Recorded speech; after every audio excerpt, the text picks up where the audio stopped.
নমস্কাৰ, মোৰ নাম হিৰকজ্যোতি বৰা। মই দলগুৰি গাঁও ওদালগুৰি জিলাৰ পৰা ওদালগুৰি জিলাত থাকোঁ। যিহেতু আজি মোৰ কাৰণে খুবেই ডাঙৰ দিন বুলি পেলাই ক'ম, যিহেতু আজি যোৱাকাইলৈ মোৰ MBBS পৰীক্ষাৰ ৰিজাল্ট ওলাইছিলে। তাৰে যোনটো ফলাফল আছিলে, যোনটো মোৰ খুবেই ভাল বুলি ক'ম। অধ্যয়ন মই মোৰ medical college Guwahati medical college গুৱাহাটীৰ পৰা কৰিছিলোঁ, গুৱাহাটী চিকিৎসা মহাবিদ্যালয়ৰ পৰা কৰিছিলোঁ। 4 বছৰ MBBS কমপ্লিট কৰাৰ পিছত ফাইনেল ইয়াৰ পৰীক্ষা দিয়াৰ পিছত আজি যিহেতু যোৱাকাইলৈ মোৰ ৰিজাল্ট ওলাইছিলে। তাৰে প্ৰথমতে আপোনাৰ স্কুলিং ক'ত আছিল, ক'ৰ পৰা কেনেকৈ জাৰ্নি? প্ৰথমতে মোৰ প্ৰাইমাৰী স্কুলটো বাৰু মোৰ টংলাতে আলমা মেটাৰ আছিলোঁ। তাৰপিছত অৰুণোদয়ত 2 বছৰ আছিলোঁ।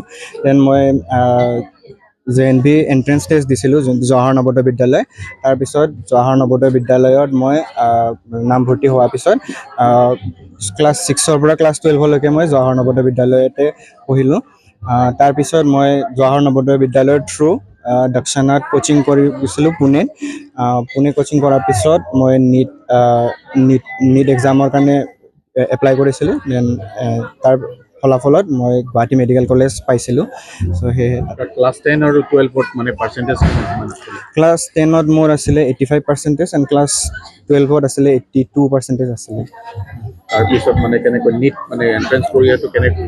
হয়, মোৰ মানে যেতিয়া ক্লাছ 12ত পঢ়ি আছিলোঁ, তেতিয়া মানে এফিনিটি ক্লাছেছৰ এটা স্কলাৰশ্বিপ প্ৰগ্ৰামৰ কাৰণে আহিছিলে এফিনিটি ক্লাছৰ পৰা। তো তাতে তেতিয়া মই এনেই জাষ্ট এক্সামটো দিয়াতে মই 100% স্কলাৰশ্বিপ পোৱাতে, যিহেতু ফ্ৰী কোচিঙৰ কাৰণে মই 2 মাহ ছুটীত থাকোঁতে মই গৈছিলোঁ। তেতিয়াৰ পৰাই মানে মোৰ নীটৰ কাৰণে যোনটো আকৰ্ষণ বা নীটৰ কাৰণে যোনটো ইণ্টাৰেষ্ট বা MBBS কৰাৰ যোনটো ইণ্টাৰেষ্ট, তেতিয়াৰ পৰা মোৰ বেছি বাঢ়ি গৈছিল বুলি ক'ম। আৰু তো তেতিয়াৰ পৰাই মোৰ মানে লাগিছিল।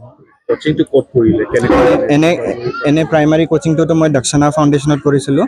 1 ইয়াৰ স্কলাৰশ্বিপ প্ৰগ্ৰেম, যোনটো আমাৰ JNVৰ ফালৰ পৰা ৰিডাইৰেক্ট কৰি দিয়া হয়। এটা এক্সাম পতা হয়, তাতে এক্সাম পাছ কৰাৰ পিছত মই দক্ষিণা ফাউণ্ডেশ্যন পুনে মহাৰাষ্ট্ৰৰ পৰা কৰিছিলোঁ। আজি কাক মানে ধন্যবাদ দিব, যিহেতু বহুত কষ্ট জাৰ্নি?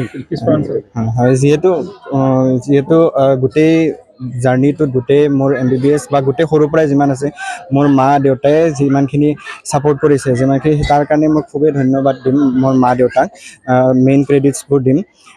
যিহেতু আৰ্থিক ব্যৱস্থা ইমানো ভাল নহয় যদিও কেতিয়াও মানে হাৰ নামানি বা কেতিয়াও নাই বুলি নক'লে, যিহেতু মোক যি ইচ্ছা পঢ়িব গৈছিলোঁ বা যি ইচ্ছা মই খুজিছিলোঁ, সেইটোকে মোক পূৰণ কৰা বুলি ক'ব পাৰিম। সেইখিনি মই ক্ৰেডিটছ দিম। আৰু বাকী গাঁও ৰাইজৰ মৰম আছিলে, যোনখিনি আদৰ আছিলে বা আশীৰ্বাদ এটা আছিলে, সেইখিনিৰ কাৰণেও যিহেতু মই আগুৱাই যাওঁ বুলি ক'ম। আৰু এট লাষ্ট নিজকো ক্ৰেডিট দিব খুজিম যে নিজৰ ওপৰত বিশ্বাস ৰাখিছিলোঁ, নিজৰ কষ্ট কৰি গৈছিলোঁ সেই বিশ্বাসেৰে।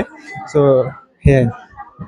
ভৱিষ্যতে কিহত ইণ্টাৰেষ্ট আছে, যিহেতু এটা বিভিন্ন বিভাগ আছে, চাইল্ড স্পেচিয়েলিষ্ট, গাইনেক আছে, তেনেকুৱা? হয়, যিহেতু এতিয়া মই যিহেতু ষ্টাৰ্টিং হয়, এতিয়া MBBS পাছ কৰি এতিয়া ইণ্টাৰ্ণশ্বিপ ষ্টাৰ্ট হ'ব। মোৰ এনে পষ্ট গ্ৰেজুৱেশ্যনটো চাৰ্জাৰীত ল'ব মন আছে। তাৰ মতে দিয়ে মই প্ৰিপেৰেশ্যন আৰু কষ্ট কৰি যাম। চাৰ্জাৰীত মন আছে খুবেই মন। ভৱিষ্যতৰ যিখিনি যুৱ প্ৰজন্ম আছে, তেখেতসকললৈ কি আহ্বান জনাব আজিৰ দিনটো? ভৱিষ্যতে মই উঠি অহা প্ৰজন্মক এইখিনিয়ে আহ্বান জনাম যে কষ্ট কৰক, নিজৰ এটা এইম ৰাখক, আৰু সেই এইমৰ মতেদি কষ্ট কৰি যাওক। নিজৰ ওপৰত বিশ্বাস ৰাখক, ভগৱানৰ ওপৰত বিশ্বাস ৰাখক। কষ্ট কৰি গ'লে কেতিয়াও আপুনি নাহাৰিব। আপুনি তেতিয়াই হাৰ মানে বোলে কয় ন, যে তেতিয়াই হাৰি যায় যেতিয়া আপুনি নিজে হাৰ মানে। চ' সেই হাৰ নামানিলে হ'ল। যিমান যি বাধা আহে, অবষ্টেকেল আহে লাইফত, যুঁজি যাই থাকক। লাইফত যুঁজাটোৱেই মেইন। তো লাষ্টলৈকে যুঁজি যাই থাকক, যেতিয়ালৈকে নহয় এদিন না এদিন হ'ব, সফল হ'বই। আজি খুবেই আনন্দিত। কি ক'ব আজি, যিহেতু আপোনাৰ ল'ৰা মাতৃ হিচাপে, মাতৃৰ বহুত দায়িত্ব থাকে, সেই দায়িত্বখিনি আজি পালন কৰি আপুনি কিবা এটা পাবলৈ সক্ষম হৈছে, কি অনুভৱ হৈছে আজি? অনুভৱ বহুতেই হৈছে, যিহেতু বহুতখিনি কষ্ট বিনিময়ত এইখিনি আগবঢ়াব পাৰিছোঁ। তাৰ কাৰণে মোৰ বহুত ল'ৰাটোৰ কাৰণে ধন্যবাদ জনাইছোঁ। আৰু ৰাইজৰ গাঁৱৰ কাৰণেও ধন্যবাদ জনাইছোঁ। তেখেতসকলৰ আশীৰ্বাদত সকলোখিনি হৈ গৈছে বুলি মই ভাবোঁ। আৰু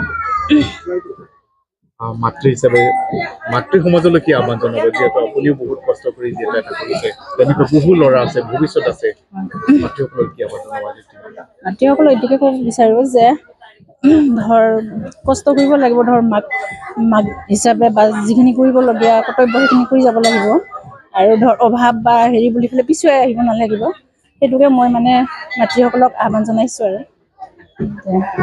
হয় মই প্ৰথমতে আজি 24 বছৰৰ অন্তত মই বহু কষ্ট কৰি বা মই মনৰ আশা যি পঢ়ি ৰাখিছিলোঁ সেই আশাৰ মানে ফল মানে পালোঁ বুলি মই এটা আজি দৃঢ় প্ৰতিজ্ঞ হ'লোঁ যে মোৰ ল'ৰাজনক তাৰ নিজৰো চেষ্টা আৰু প্লাছ মই এজন সাধাৰণ ভেঞ্চাৰ স্কুলত আজি 25 বছৰ ধৰি খাটি বিনা অবৈতনিকভাৱে বিনা বেতনে আজি মই তাক MBBS এতিয়া চিট পালে নিটত ছাকচেছ হ'ল কেনেকৈ মই মানে সম্পূৰ্ণ হেৰি কৰাম এইটো মানে কোৰ্চটো কমপ্লিট কৰাব পাৰিম সেইটোলৈ মই বহুত মানে মনত এটা ভয় ভাৱ আছিলে কিন্তু সেই ভয় ভাৱ আঁতৰাই সাহস কৰি মানে যি হওক মোৰ ইফাল সিফালৰ পৰা ধৰক 2-4জনে হ'লেও মানে যথেষ্ট হেল্প কৰিছে আৰু লগতে নিজেও বহুখিনি কষ্ট কৰিছে মাকেও যথেষ্ট কষ্ট কৰিছে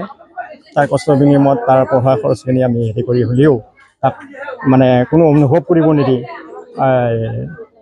তেনেকৈ মানে আমি খৰচ পাতি দি তাক আগবঢ়াই দিছোঁ আৰু যথেষ্টখিনি দিব পৰা নাই যদিও তাৰ তুলনাত একদম নগণ্য হিচাপত তাক মানে চলি যাব পৰাকৈ হেৰি কৰি আছোঁ সেইখিনি যাতে সিও চেক্ৰিফাইচ কৰিছে সেইটো কাৰণে মই বহু মানে সুখী হৈছোঁ আৰু আপুনি আশা কৰিছিল নে যে হিৰোকে এদিন তেনেকৈ কিবা এটা কৰিব যিহেতু এটা কথাৰ আছে যি মূলা বাঢ়িব তাৰ দুপাতো দিছিল বুলি কয় তেনেকুৱা কিবা এটা দেখিছিলে মই হয় সেই অনুভৱটো মোৰ আছিলে যেতিয়া প্ৰাইমাৰীৰ পৰাই মই তাৰমানে তাৰ প্ৰাইমেৰী সময়খিনিৰ পৰাই মুঠতে ক্লাছ 4 মানলৈকে মই এটা অনুভৱ কৰিছিলোঁ ইয়াৰ নিশ্চয় মানে ভৱিষ্যতে এটা যদি মই যদি মানে গঢ় দিব পাৰোঁ নিশ্চয় ভৱিষ্যতে কিবা এটা কৰিব পাৰিব এনেকুৱা এটা মনোভাৱ এটা সাহস এটা লৈ মানে আগবাঢ়ি গ'লোঁ গতিকে মোক বহুতে কৈছিলে যে আপোনাৰ মানে কোনো ইনকাম চ'ৰ্চ বিশেষ হেৰি নাই গতিকে ইংলিছ মিডিয়ামত দিছিলোঁ ইংলিছ মিডিয়ামত প্ৰাইভেট স্কুলত কিয় দিলে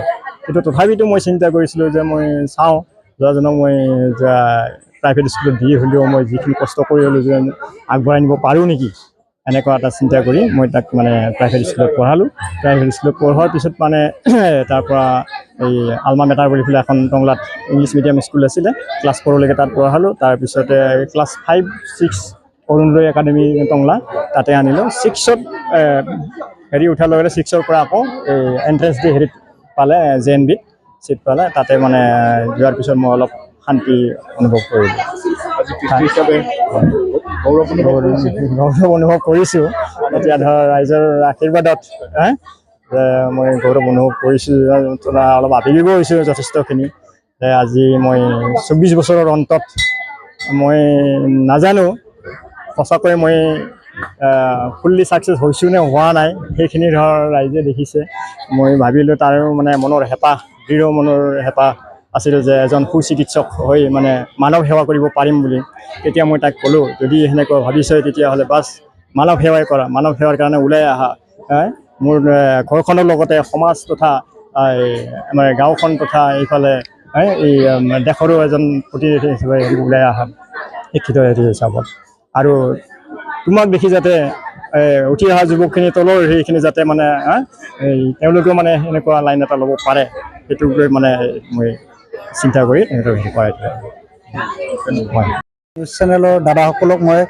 দেউলগুৰি গাঁৱৰ ৰাইজৰ হৈ অশেষ ধন্যবাদ জ্ঞাপন কৰিছোঁ কাৰণ আমাৰ এই পিছপৰা গাঁওখনক লৈ আপোনালোকে আমাৰ দুখ কষ্টখিনিক আপোনালোকে ৰাইজৰ আগত জনাবৰ কাৰণে আহিছে সেয়ে মই আপোনালোকক পোনপ্ৰথমে মই অশেষ ধন্যবাদ জ্ঞাপন কৰিছোঁ লগতে আজি যি মানে হীৰকজ্যোতি বৰা আমাৰ নিপেন বৰা ভিনদেউ আৰু মাকন বাইদেউৰ পুত্ৰ হীৰকজ্যোতি বৰাই যিটো আমাক ৰিজাল্ট আনি দিলে আমাৰ গাঁওবাসীক এই আমি গাঁওবাসী অতি সুখী কাৰণ আমাৰ গাঁৱত মানে তেনেকুৱা আগবাঢ়ি যোৱা ল'ৰা বা শিক্ষাৰ ক্ষেত্ৰত আগবাঢ়ি যোৱা ল'ৰা খুবেই কম যি পিছপৰা গাঁওখনত যে এজন যুৱকে আমাক মানে এটা ভাল ৰিজাল্ট দি আমাক মানে